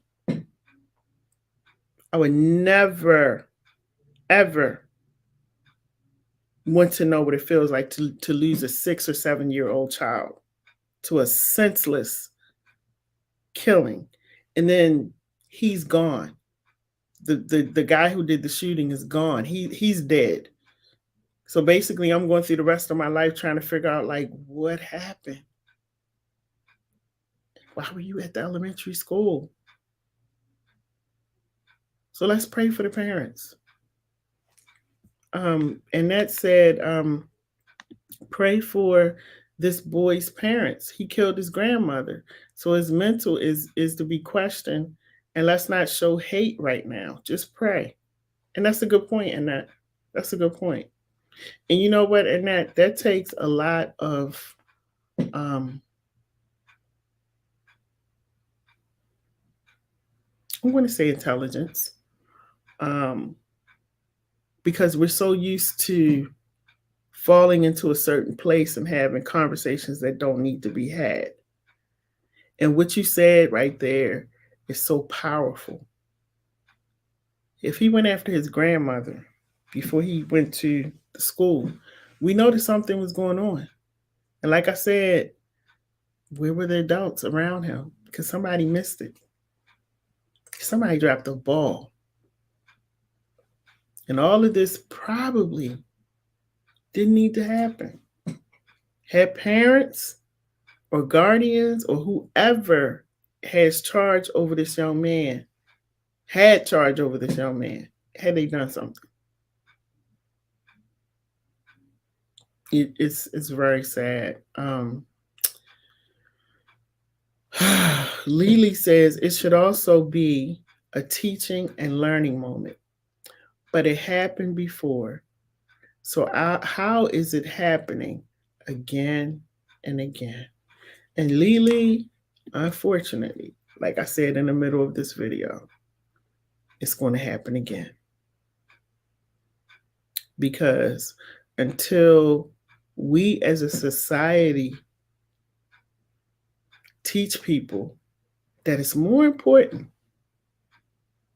to get your mental straight, to get your mind straight, to deal with your mental health issues, until we get to a place that we show them that that's much more important than likes and views and all the stuff you're trying to do on this demon right here, they're going to keep doing the same thing. Some of the mass killings that have happened is because they were copycat killings. So until we really put something in place in all of our cities and places around the world to help people to understand that that behavior is not normal, until we get into the minds of parents to help them to understand the importance of, you got to be a mom, you got to be a dad. Now your playing days and your teenage days are over. Be a parent. And until we help people to understand that this ain't no joke, this ain't no video game, this is real life. These children are not going to wake up. They're not playing dead tonight and they're going to wake up tomorrow and everything is going to be good. These children are gone. They're gone. That's it. And sometimes these people, I talk to people, counsel people, they'll tell me, well, Miss J, I heard this and I heard that. Or they'll tell you that somebody told them. And, I tell people, I believe them when they tell me that somebody was with them or somebody, it's the people in your head. It's the people in your head. Because people just become so crazy and so, the conversations that people sit in front of me and the discussions that we have, it's evident that a whole bunch of people are suffering with mental illness, depression. Go on my page. I actually wrote something about my depression on my page. So I do understand that depression can cause you to think a certain way, do certain things, act a certain way. I do understand that. And so it will cause you to act totally out of character when you don't get help. And so, God be with the families. I will continue to pray for them because they have a rough road ahead. And once again, the media is going to be all up in their face. trying to get a story, trying to get the last words, what they have for lunch, what did they eat for breakfast, what do they normally do, where are you going on vacation? And then in about a week or so, it'll be like these people don't even exist anymore. That's what the media does. And that's why, with what I do, I focus on positive stories. I focus on teaching people. I focus on uplifting people. I focus on trying to show people a better way to do things, how to have intelligent conversations. That's what I focus on. And I get slammed a lot, but I don't care because I'm not even even if I never become rich because of the way that I'm doing it, it's okay. As long as one person hears me and they say, you know what, I need to make that change. She's right. I need to make that change. Then I'm good. Because you all have to stop digesting everything that the media puts in front of you because it is controlled and they're going to show you what they want you to see. For example, I guess COVID is over because when the Ukrainians started fighting, they told us we could take our mask off. All the mandates were dropped. I said, "Oh, I guess COVID is over now." That was just me asking a question. I said, "I guess it's over." And as soon as it died, as soon as everything dies down, pay attention. As soon as everything dies down and things get a little slow, and ain't no news to be put on the screen, we're gonna be talking about COVID again. The numbers going up, the mandates. You need to wear a mask. You need to get another booster. They starting to do it now. They just started at my son's school. Put your mask back on. I said, well, it was probably about time because we already raised the gas prices. As soon as the Ukrainians started fighting, the gas went up. Mask mandate stopped because you can't have the mask mandate and the lockdown and the gas prices high at the same time. Can't do that. Because see, as Americans, we're not going to be able to handle that. You got to give us stuff one spoonful at a time. So we've endured all of that. So we should be back at COVID soon. And I'm not saying that COVID is not real, but I'm saying pay attention. Pay close attention how this works. And pay close attention to your social media pages where the top story or the top picture of the day is the people who are half naked, twerking, doing all kinds of craziness. Pay attention. And the ones who are on trying to teach you, and I see so many people on here life coaching and doing all kinds of great stuff and don't have no views. Really? Pay attention. Pay close attention and watch what you digest. Because if people would stop, a lot of this craziness would stop. But because we buy into it and feed and eat everything that they send us and tell us and put in front of us, all of these things just continue to happen. Oh, yeah. Thank you, John. Thank you. I forgot about that. He said COVID is also coming back due to midterm elections. Sure is. Sure is. And that says hate right now is not the answer. Love is what our families need now as much as anger. Need now as much anger as I gave God. God has the last word, the last day, and how this is going. The last word, the last say. I think she says wanted to say, God has the last say, and how this is going to turn out. He sure does. He sure does. And for some of y'all, it's not going to end well because you don't want to read your word and you don't believe nothing. But I invite you to the community church at 401 North Howard Street in Baltimore. Come and learn because this is all the stuff that we're talking about. Come and learn. Be informed. So y'all have a good night. Have a great night. I did not even plan on being on the screen tonight, but thank you to James Smith, who sent me the information about the school. because I was really working on something else, and I'm not even home.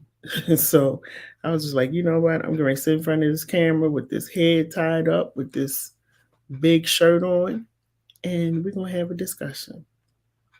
Because some of y'all need Jesus. And he is still on the throne and taking people in. He's still taking you in, still inviting you to come in. He's still doing that. Thank you, Lily. So, y'all, listen, 401 North Howard Street. It's at the Cultural Arts Center. We're downstairs in the lower level. We're downstairs in the lower level. So if you like to come out and visit us and just worship with us and learn, it's not church as usual. Cause see, that's the other thing. I already baptized the pastors last week. It is not church as usual. We are there and we are learning how to become better people. And it's not for everybody. Because everybody's not trying to go where we're going. So stay home. It ain't for everybody. What she said? She said, yes, go back to the belt. Wipe that butt. Oh my goodness. Oh my goodness. Oh goodness. Oh goodness. I don't know. I didn't really my son was a good kid. I really didn't spank him, and then I wasn't into the whole hitting thing. That was something that I didn't like. I didn't like that. And I know the Bible says, spare the rod and spoil the child. I think and I believe, and I keep saying I'm leaving, and y'all keep saying something to get me going again.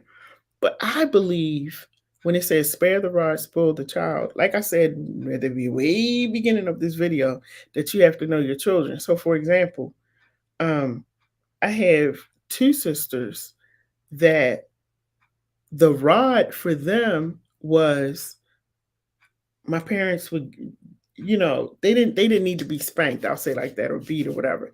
And I don't even like to use the word beat, but they didn't need that because my mother and father could just look at them and tell them to stop, and they would stop. Like they give them that stare, like, and they would go somewhere and sit down. Me, I'm still walking around like I don't have no sense. Always doing me, right? So my parents quickly knew that punishment was not going to work for me. They had to do the good old fashioned spanking for me because punishment didn't work. Because I'm like, I'll take the punishment, Alex. Let me have the punishment. But punishment didn't work for me, but it worked for my sisters, and they on the straight and narrow. Me, if my parents had just punished me, I probably would be, who knows where I would be today, because punishment didn't work. And I took the same concept into my home with my son, where punishment worked for him. I did not have to like spank him and all that kind of stuff. Punishment, taking his game away. Ooh, that was like I had beat him across the Chesapeake Bay Bridge. He just, he was having a fit. He couldn't deal with it. But when I read that scripture, spare the rod, spoil the child, that's what I think about, because I don't feel like, and this is my personal opinion, I don't feel like all children need to have you tap that butt and hit that butt. Some of them, you give them a look, and that look of fear alone will keep them, paying attention and being on the straight and narrow. But like I said, child, you could have looked at me all day. You would be looking, because I was still going to do what I wanted to do. And got punished, the spankings, the in the room, you're not going with your friends. I got all of that because I was just a free spirit, and I'm like that today. I'm just a free spirit. I don't know where that came from, but so yeah, and that I do give you saying. She said go back to the belt, and then in this day and age, it's like Hey Bernie, how are you? He said enjoying the show. Great, Lady J. Y'all, Bernie Flowers is on here. He's running for office. So thank you for being on. I interviewed him a few weeks ago, and that said, nope, I got your belt now. She said, I'm bringing. Oh, she said these 2,000 babies. Let me tell you something. That's right, and that you can't hit these 2,000 babies because these children will either hit you back or they will pick the phone up and they will call 911. And I remember when my son came home and he said, "Mom, the, he said he came in his room. He said, you can't punish me anymore." I think he was about 11 or 12. "You can't punish me anymore, Mom." So I turned around. I said, "What?" He said, "Because my teacher told me all I have to do is dial 911." Like I told him, "I dare you to dial 911. I bet you won't dial 911 no more. Now you can call 911 if you want to, but I bet you won't call no more." I put the fear in him. You can call it. You can call 911. Like I told him, keep listening to your teacher. Keep listening, and you and your teacher are going to be in trouble. Now you go ahead and listen to your teacher, and I tell you to do something, and you decide that you're going to call 911 and see what happens to you. Hey Van, I said, see what happens to you. And I think the fear from my voice and the way I talked to him, he pulled back, so he never did that thing again, like I'm gonna call 911. Boy, if you call 911, I promise you that's gonna be the last 911 call that you make. You won't call 911 on me anymore. Not as hard as I'm working. So I think as parents, and that's what I'm saying, as parents, we have to get back to parenting. It's not a crime to be a parent. And I understand, like some of the parents I talk to that I counsel, they'll tell me, because I'll be like, how did your child get there? Like, why? What? Help me understand. Like, they're only 6 or 7. Um, and what the parents would say is that, I'm afraid to hit my child. I'm afraid. I'm afraid to punish my child because they don't want to go to jail. I think I must have been a little crazy because I wasn't even thinking about jail. And I knew when he listen, if you're not going to follow the rules in my home, like I told my son, you must have somewhere else to go. And last time I checked, you don't have anywhere to go. So I would advise you to get yourself together and go do what I told you to do. But and my son grew up in a time where um they could call 911, but I just that was just not that wasn't a fear that I had. And I do remember, y'all, I do remember being in the grocery store and my son was showing off. I think he was around 12. Because when my son got around 12 or 13, he really was trying me. And that's why I said, I hate when women say, I'm the mom and the dad. You can't be a dad, and the dads can't be a mom. I can only be a mom. That's it. And I realized that. And when I was going through my divorce, I always made sure I had his coaches and men around him because he needed that. I can't be his dad. I can't. I don't know how to be a dad. Don't be giving me no Father's Day cards, but I'm not a dad. I hate all of that stuff. That's me.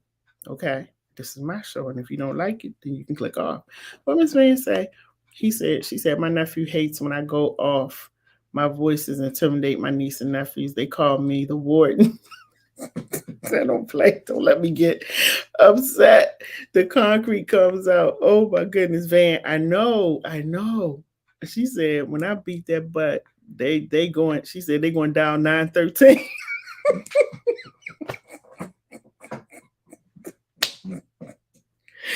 Oh my goodness. She said when I beat that butt, they gonna be dialing 913. Oh my goodness. That's funny. Yeah, it's you have to laugh at it. And I think, and I know Van's children are older. She's like raising, um her family's children, but it's like when you raise your children and you look back, you don't I know at least for me, I don't think about the fact that uh his teacher, they told him to dial 911 because I was like, you got the first time to dial 911 on my phone that I pay for? Okay, let me see you do that. Let me see you do that.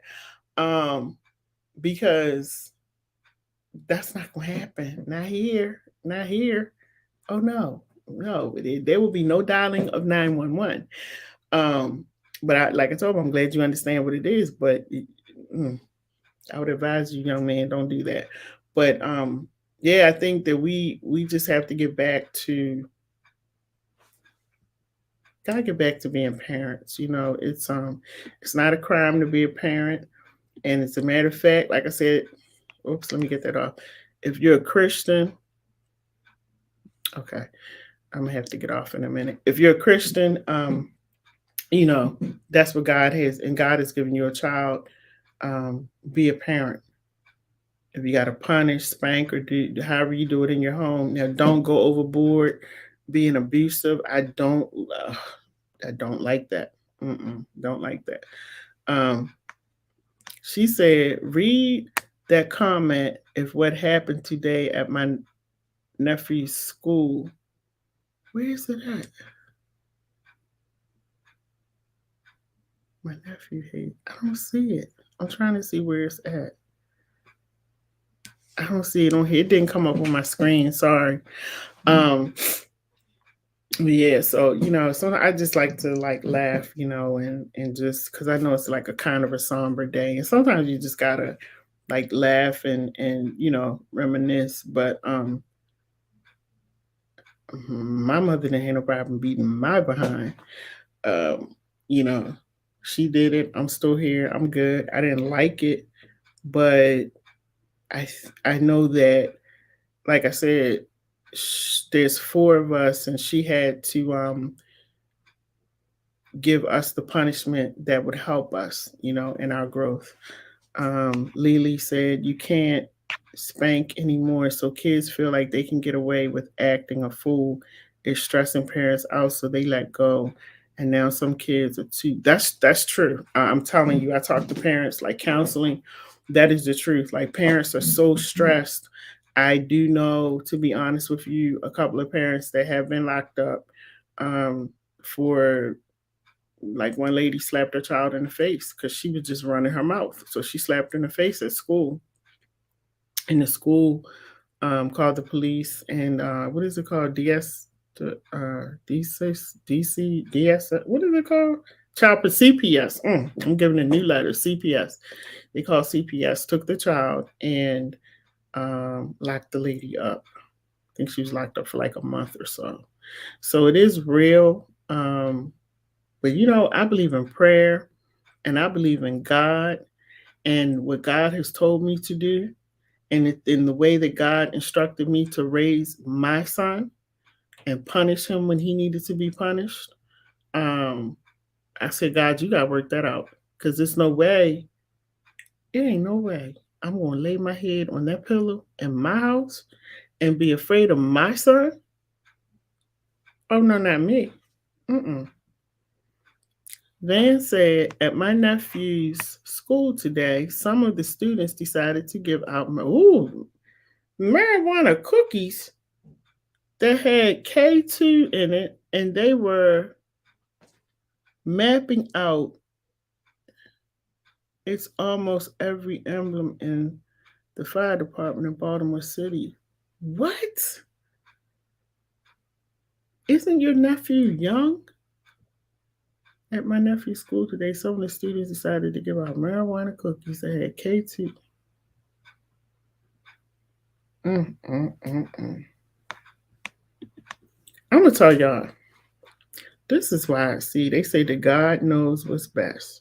And he knew that it was not best for me to have a child in any of the 2000s who was little kids, because I don't know. I pray for the parents. I couldn't do it. My son graduated in 2014. I could not.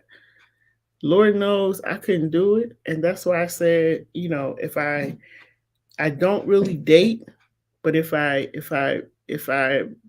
somebody comes along and we having a little slight conversation, I make it clear I do not do children. Oh no, I don't do children. So if you have a child, it was nice talking to you. You're dismissed. Oh no. Oh, he's 15? Wow. Unreal. And what Lily said, yes, I'm old school. Me too, Lily. So Jesus said, no, don't give her any children later in life because she's not going to be able to handle it. Oh no. Because I would, like I would tell my son, when I come to pick you up from school, know that I have worked all day. And I always had a couple of jobs. One time I was working 3 jobs at one time. So when I come and pick you up from school and I find out you in the school acting up and acting like you don't have any sense, or you best to know that I'm going to handle you at the school. So the one day I'm driving up 29. I was so tired. I'm just driving. He's in the back seat. Mom, I what Keisha say? You don't plan on being a grandma. Well, what's that got to do with it? I'm gonna be a grandmother. I'm not gonna be a mother. I don't, like that's gonna be their problem. I shouldn't say problem. That's gonna be their kids. And I'm gonna do the grandma thing. I'm gonna spoil you, give you some candy, some cookies, and all that kind of stuff. Probably take you on some trips. We're gonna do all of that. But I'm not raising you. See, that's the difference. I'm grandma. I'm not raising you. They are. And if they don't raise the child right, I'm gonna have a conversation with them. Talking about my son and his girlfriend. Yes, that's right, Lily. You can get them critters back. They can go home. So I'm not raising no kids. I ain't got nothing to do with me being a grandparent. Cause see, here's the plan. And this is another thing that's going on. These kids having children and parents are so excited about being grandparents. Y'all taking the kids, raising them, and the kids out here doing what they want to do, partying, hanging out with different. Oh no, ma'am. I've already told my son, when you have your children, you can bring them over, but understand this is my life now. I travel. I like to have fun, and that doesn't stop when you have children. We already had that conversation. Oh, we clear over here. Don't you worry, Keisha. We're clear over here. So anyway, Keisha made me forget what I was saying. But yeah, um, you children right now in this day and time, I think the parents. One thing I would say to parents and guardians and everybody is you got to learn how to pull them away. Um, no, they didn't, Keisha. Your parents didn't help you raise your child. No, they didn't. I was a parent. I don't know what conversation we're having, but no, I was a parent. They didn't have to help me raise my child. Didn't you just hear me say I was working 3 jobs? 3 after I got my divorce, after I separated. And all the way up, as a matter of fact, I left when my son was 12. So all the way up to my son was 18 years old. I was working 2 and 3 jobs. So no, my parents did not help me raise my son. I raised my son. Thank you very much. And I did a good job. So Van says, I'm telling you, sis, they were clamming on death. They were trying to climb up holes in the school, stand on their lunch tables, taking off their clothes. Oh my goodness. I went off because thinking about my nephew, sis, you would have saw me on channel 11, 13, and 45. He suffers from ADHD, depression, anxiety. Oh my goodness. He's on medication. And yeah, I know your sister passed away, so you take care of him. Wow. That's crazy. That's what's going on. And good thing you found out. That's crazy. Wow.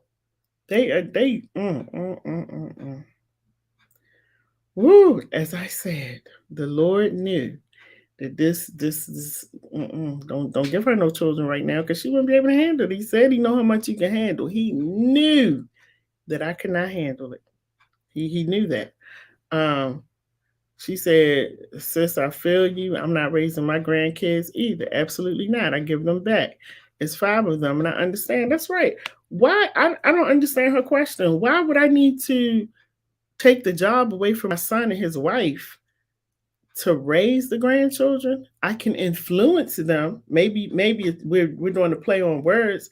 I can influence the children and have a positive impact on them, but raising them, no, no, no. And ain't nobody help raise mine. That's why I only have one." So she said, "I think they misunderstood the title of grandmother, mother." I don't know, but like I said, maybe it's a generational thing. I'm 59, because I promise you, um, you know, I don't understand the excitement when I see 15, 16-year olds pregnant and they having parties for them, and you know uh, um, gender reveals and all this, and you 15 to 16 years old, the mother taking care of it, the mother's excited. I don't understand all of that. I can't comprehend that. That's too much for my brain. Can't comprehend that. So if that's what's happening now, then excuse me, I don't get it. So if that's what y'all are doing now as grandparents, if that's what the grandparents of today are doing, that they're taking the kids and they're raising them, that don't work for me. And me and my son already had the conversation. You know, I ain't raising your kids. I already raised you and put thousands and thousands of dollars in your education because he went to private school, you know? So what she say? And that's why the new generation is messed up, because it takes a Keisha, I think we having two different conversations. I think you came in on the middle of the show. I'm not sure what we talking about.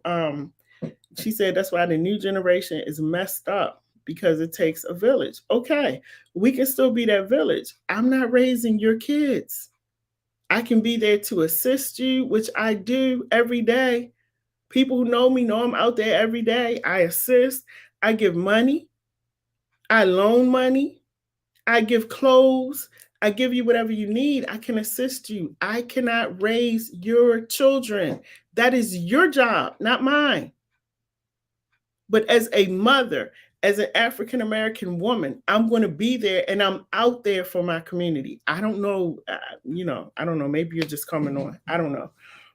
I'm out there, but I cannot raise somebody else's child. That's your job. You ain't under my roof. The only way roof, following my rules. I'm feeding you, I'm clothing you, I'm doing all these things. That's the way I can raise you. Outside of that, I can be a part of what you're doing for your child. I can give and help you out. I can assist where I can assist. But no, I can't help you raise your kid. And you know why I can't help you raise your kid? Let me help you understand this. The reason I can't help you raise your kid is because the way you might be raising your child is different from the way I would raise my child. So I can't help you raise your child. The only thing I can do is be there. Yeah, I can be the village. Village meaning assist you. Village meaning accompany you. If you need me to accompany you at the doctor's office or the jail or whatever, you know, those are the things that I can do. But no, I cannot raise your child. We're not partners. We don't live in the same house, and you can't raise my child, because the way that I raise my child, you may not like that way. So that's what I'm trying to help you to understand. You know, and that's what I said. See, when we don't have conversations, or you come in on the middle of the conversation, you miss something. So you're saying, and that's why the new generation is messed up, because it takes a village. And that's not why the new generation is messed up. The new generation is messed up, as I said from the beginning of this video, because parents won't be parents. If parents would be parents, we wouldn't need a village. That's what I've been sitting up here saying for how long? An hour and a half, almost 2 hours. If parents would be parents, we wouldn't have mass shootings. We wouldn't have children out here acting crazy. We wouldn't have squeegee boys out here trying to get money, squeegee washing windows so they can go help pay the electric bill, get some food in the house. If parents would be parents. My goodness. Whew, maybe that's the problem. Maybe it's a comprehension problem. Be a parent. The Bible tells you train up a child. Matter of fact, see, y'all don't believe nothing until I read it. Let me just read it, and then I gotta get my cord for a minute because y'all done got me going. You know, because we want to blame everybody else. And I just said this. I've been saying this for the past couple of hours. We want to blame everybody else but ourselves for the responsibility that God has given to us. Proverbs 22, verse 6. Train up a child in the way he should go, and when he is old, he will not depart from it. He didn't say, me go train Van's child, me go train Joyce's child. Train up a child. The child is given to you. Train that child up in the way that he should go. Now, if you don't know where you're going, you can't raise a child to know where they're supposed to go. Train up a child in the way that they should go, and when they're old, they won't depart from it. And sometimes they do walk away and get into all kinds of stuff, but they come back because that's what the word says. We just don't know when they're coming back, but they come back. Do your part. Do your part. And the reason I can sit on this chair and say it is because I worked 3 jobs. Sent my son to private school from kindergarten to 12th grade. 3 jobs. Still went to his games. Still showed up at every event that he had at school. Ain't missed nothing. I was that parent. And so when I sit on this chair and I tell you that I ain't raising his kids, you best to believe I'm not raising his children. I don't care if he gets mad. I'm not raising your children. I raised you. My knees hurt now from working 3 jobs and then standing on them from 6 to 11, teaching at Howard Community College for 10 years. Don't get me started. I'm not raising nobody's kids. I did my job. I did it well. And guess what I'm going to do? Enjoy my life. That's what I'm going to do. Enjoy my life.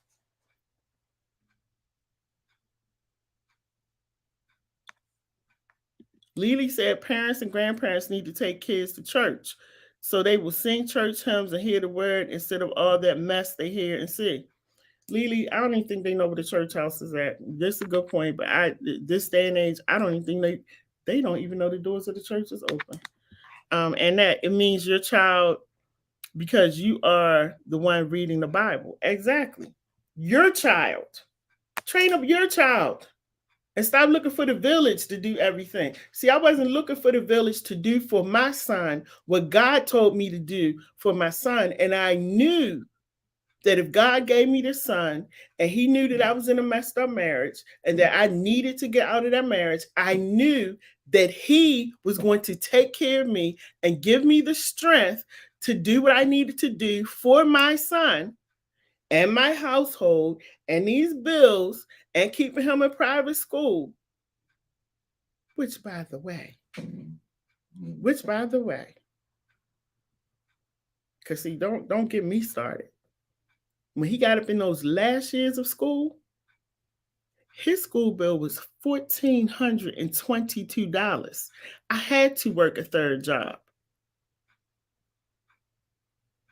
And I said, God, I know you did not bring me this far to take this boy out of private school and put him in a public school in my neighborhood where I know they're going to devour him. So you got to help me pay this bill. That's why I work 3 jobs. And that's why I can sit on my tail and say very clearly, and very loudly, I ain't raising nobody's children. Now, I will assist you, I will help you, and Lord knows the people that know me, they know that I will help you to the nth degree. What I'm not going to do is your job. You don't have that privilege with me to bring your child and drop them off for me and say, oh, you the village. Really? Now we're going to have to understand what the village means. And I think that's the problem. Because they think, you the village, we got to have the village. So you can drop the kids off, you can do this, you can do that, you can do the other. Oh, no. Wasn't no village around me. Because I knew that God had called me to be my son's mother. And that's exactly why he is the man he is today. Because of what God put in me. And so when I sit here and tell you, and I can tell you with a clear heart and mind that I know I was a good mother. And I went above and beyond. Because when he looked up in those stands, when he was playing basketball, whose face did he see? Mine. Dead tired, feet hurt, legs hurt, worn out. But when he looked up in the basketball stand, he saw me. Whether it was morning, noon, or night. West Virginia, what's the other place he used to go to all the time? Hagerstown. Working 3 jobs, in between jobs, making sure he's good. So when it comes to a village, all of that village stuff, it's cool, but do your job. Who helped me when I had my strokes? Keisha, you want to come on and have a conversation with me? Because I will give you a link. Matter of fact, hold on, y'all. Let me go get my cord, because see, she done got me started. Who helped me when I had my strokes? I was home by myself, sister, because I did not want to bombard my parents. See, when y'all be talking and asking questions, know what you're talking about. Who helped me when I had my strokes? I was in the hospital for 2 months. And when I left the hospital, you know where I went? Home. You know who was there with me? Nobody but Jesus. My son was in college. And I had nurses who came out, and the nurses would come out 3 times a week. But you know who was there with me, Keisha? Nobody. Because I knew, see, I'm a woman of God. And unless I really need to depend on somebody, I stand on these 2 feet. And I trust in God. I'm not the run back home person. I left home when I was 18 and ain't never been back to stay. And I had some rough times. As you know, 3 strokes and a heart attack, as you know. And ask my parents which one of those heart attacks or strokes did I spend with them. You want their number? I got to go get my cord because she done got me started. Who was there for you when you, can somebody talk to her? Is she this girl? Listen, y'all see enough of my lives to know exactly what's going on with me. Now, since you know so much, Keisha, then you should know who was with me when I took the COVID shot, because I was online when I almost died from choking. So see, listen, don't come in here and try to change up nothing. You need to go get your own show. And if you want a show, I can give you a contract. Let me go get my cord because she done got me started. I need to go get my water and come back. My son is always with me. What's your point? I think are we having a communication problem? Because I just said my son and we're close. Anybody who knows me, they know when they see me, they see who? My son. So I'm a little confused. Lily, let me tell you something. These haters been coming out the woodwork, okay? I need to give them a scrub brush. She said, Dr. Lady J, please don't let anyone get you upset. We will keep her.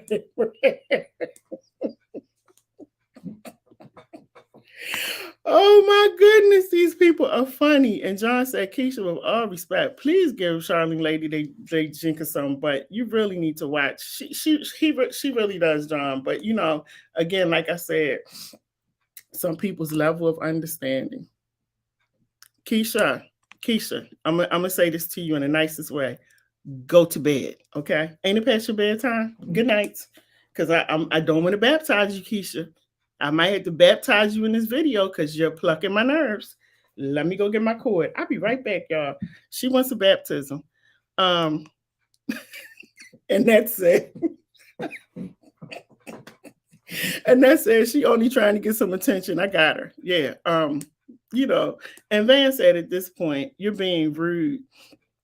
She said, be one of those parents to pawn your children off the grandparent. Because I can tell you was big mad and upset, or you ain't communicating, or you must be one of those parents that need instructions. Child, she need instructions, a rule book, everything. But you're welcome to come to the community church because I'm teaching about all of that. Yes, she does, and that. And she said,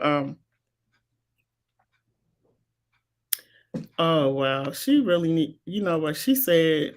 All you Baltimore fake advocates are the same. Well, that's interesting. We're all fake, but I don't see your profile picture. I see a little white frame. You got a picture, or you just talking? We are fake advocates. Okay.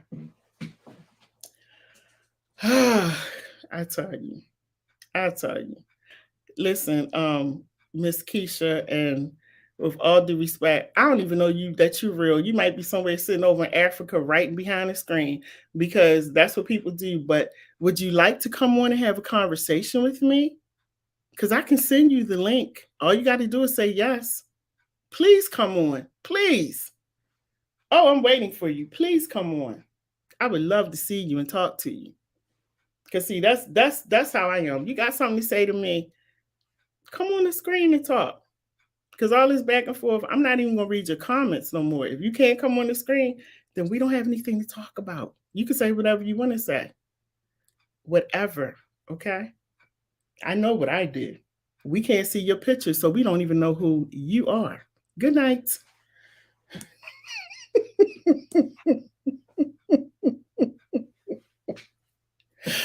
Oh my goodness. People are funny, and people, that's what I'm saying.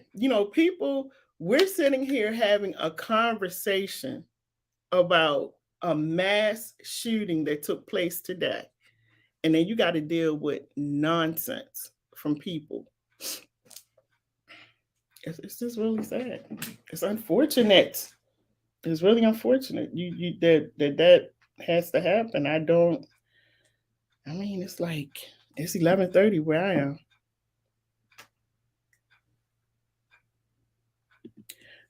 You said try posting a picture so we can see what you look like. And evidently now you're saying good night. I'm giving you the opportunity to be accountable, and you can come on the screen and say whatever you want to say. Anybody who watches me, they know that I'm always open.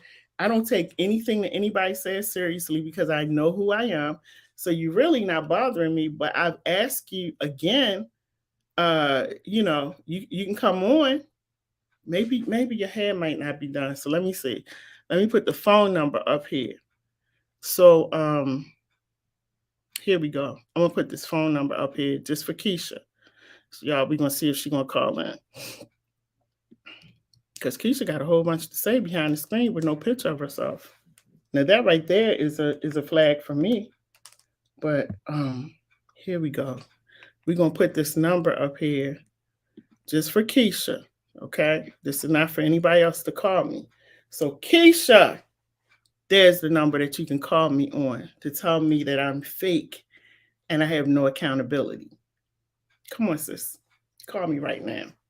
You know how the lady used to say, call me now. Come on now. Call me. 443-297-4700. Let me hold the phone up. Make sure. Let me see if Keisha gonna call.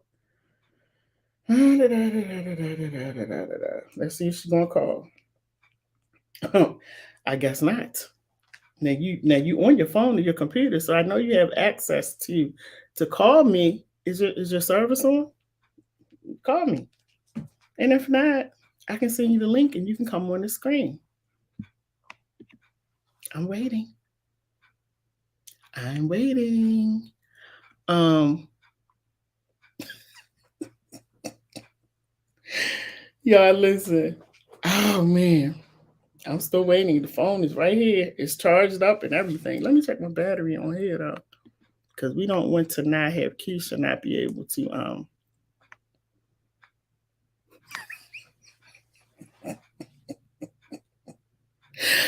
Oh my goodness. We don't want to not. So y'all, this is what I'm gonna do. I got to run upstairs. I'm gonna get my cord. Let me turn this ringer on.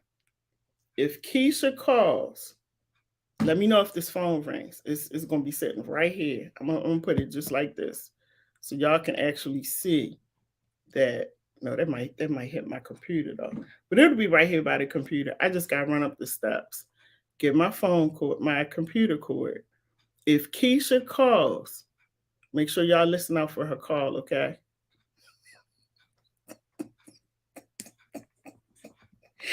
John says she running off to John. Look, John says she running off to her mama's to drop off the babies. Oh, okay, John, got you. Yeah. Oh my goodness, y'all giving me good laughs tonight. We got to pray though for we got to pray for the families for real. I think I'm a close in prayer, but I do have to get my cord because my thing is dying. But if y'all hear Keisha calling, if she calls, just listen out. Let me know if the phone rings. I'll be right back. I'm gonna go get some water, and I'm going to get my cord.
Woo! Okay, y'all. Let me see if I had any missed calls. Let me see. Um, Let me see if I had any missed calls on here. Nope, no missed calls. I guess she went to sleep. Woo! The Lord bless you and keep you, sister. Cause you got some anger issues you gotta take care of. I ain't do nothing to you. You don't even know you. And that's why I can't, that's why I'm not upset. Because I know who I am. I know who I belong to. He bless and keep me every day. There we go. Ooh, every day. He said, I am with you. And people gonna come and try to attack and say all manner of things about you. Pray for them. Ah. So anyway, let me remove the phone number because I guess she changed her mind. I offered the number. I offered the to come on. That's all I can do. That's all I can do. I'm gonna pray for it too. Um, but yeah. So anyway, y'all. Tonight we were talking about another mass shooting. Go back and watch the video. You know, we laugh a little because I like to just keep it light to help people understand that we going through something, but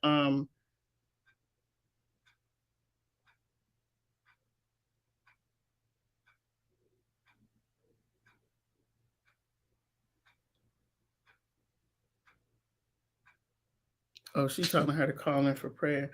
Listen, I'm gonna close out in prayer because that's what I do. Like I laugh and joke and everything, but one thing I do, and this is why I don't people don't get to me like that because I know who I serve. I know who I serve. She mentioned my strokes and the when that COVID thing almost killed me. Do you know how many times I almost died? And God has been with me and brought me back. You think I'm gonna get mad at somebody? You think I have time to sit here and get mad and um and hold grudges and stuff like that? I don't have time like that. Oh my goodness, God has been so good. And until my eyes close on this earth, I'm going to serve him and do what he wants me to do. Simple as that. I don't care who's mad. Talk to him. He the one that keeps blessing me, not me. I don't have the power to bless me. He is blessing me above and beyond. That's what he's doing. And I keep telling y'all, when God blesses you, when God puts his hand on you, there is nothing nobody can do except talk. And what's talking going to do? Read the story, read the book of Job.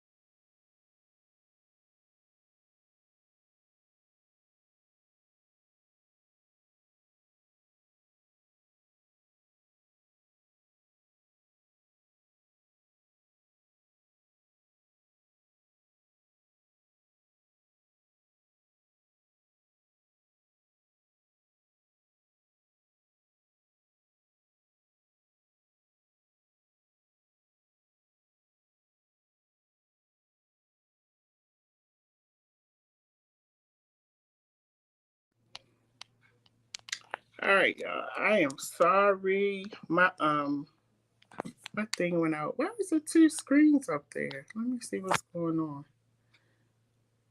Oh, okay. So we're going to pray.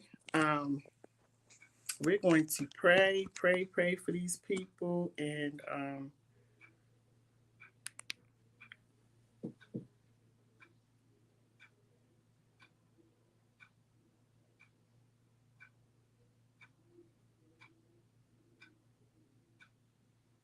she said you can't help raise your grandchild, but you can chase a man all the way to Orlando.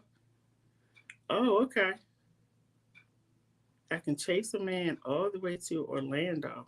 Wow. Keisha Copeland, good night. Please go to bed. I don't know who you're talking to. I don't know why you're talking. I don't know what you're talking about. Like I'm confused. Um I'm so confused. She needs some powerful sisters around her.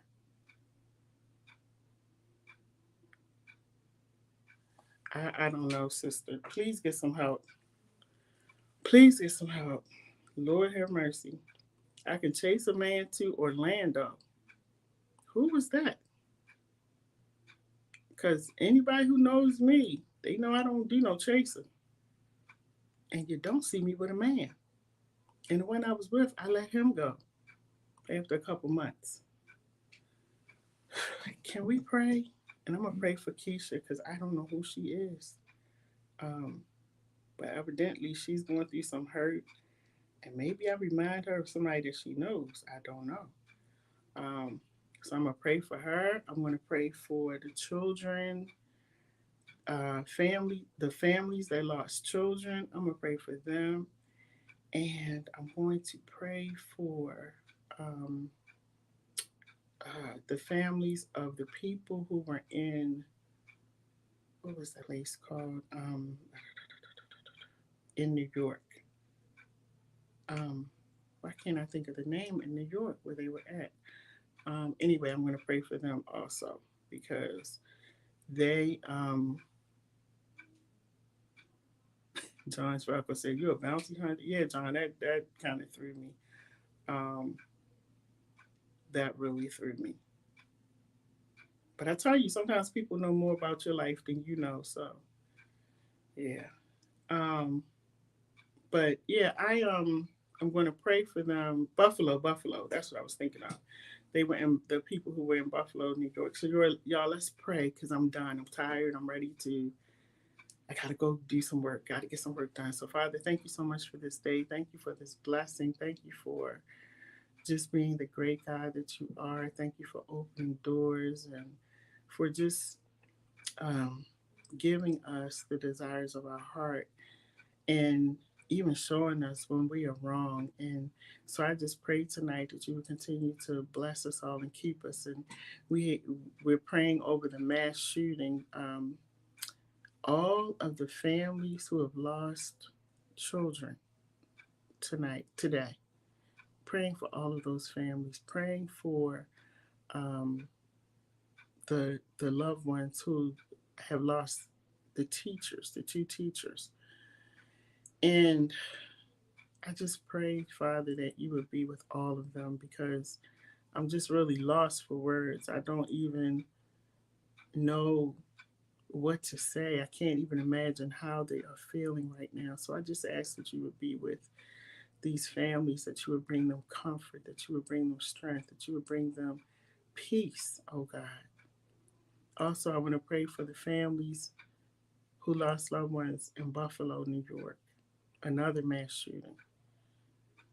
And we even have to pray for the shooters because we don't know what caused them to do what they did. So I just pray for them as well. And I pray for comfort for all of these families. I pray that you would be with them because I know mentally they're going to be affected, physically, spiritually, financially. They're going to be affected. So I just pray that you would be with them, bless them, cover them, keep them, hold them close to you. In Jesus' name. Thank you for being a great and mighty God. In Jesus' name. And be with everyone who is online tonight because I know a lot of us are going through things and we may not talk about it, but you know what it is. So I just pray for everyone who is listening under the sound of my voice, even Keisha. I want to pray for her, Lord, whatever it is that she's going through, thinking, feeling, I don't know, but you do. So I pray for her as well. Give us all a good night, a blessed night, and a blessed week. In Jesus' name, amen. All right, everybody. Thank you so much for being on tonight. This was fun, even though it's sad, about what happened with these children. But again, let's keep everybody in prayer. And all I can say is hug your loved ones, like hug them, and because we just don't know. We just live in that kind of world. We don't know. So make sure you hug your family, your children, all your loved ones. If you've been mad at somebody, holding grudges, or y'all got something going on, let that stuff go, get it right, because we just don't know. We just don't know. So thank you guys for being with me, and let's continue to keep each other lifted. If I could say anything, continue to keep each other lifted. Thank you to my sisters that were on the line tonight as well for making me laugh. Y'all so funny. Thank you so much. And again, we just want to keep these children in prayer. Um, oh man, have a good night, everybody. Take care. Be blessed.